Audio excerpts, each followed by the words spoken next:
Hello everyone, কেমন আছো সবাই? তো আমরা চলে যাচ্ছি আজকে ডায়মন্ড হারবার। একটু কেনাকাটার ছিল, আমরা ঢুকেছিলাম এম বাজার। আমি আর এই যে আমার বোন।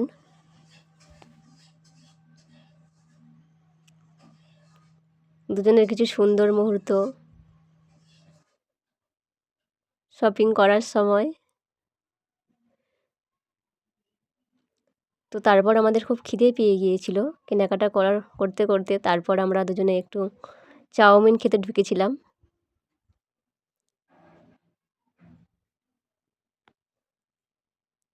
তারপর আমরা বাড়ি ফেরার পথে রওনা দিয়েছি। স্টেশনে দাঁড়িয়ে, ডায়মন্ড হারবার স্টেশন।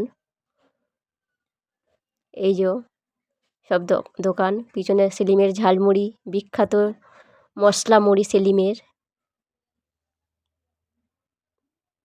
তো আমরা ট্রেনের জন্য ওয়েট করছিলাম দাঁড়িয়ে। তারপর ট্রেনটা চলেও আসলো আর আমরা বাড়ির দিকে রওনা দেবো এবার।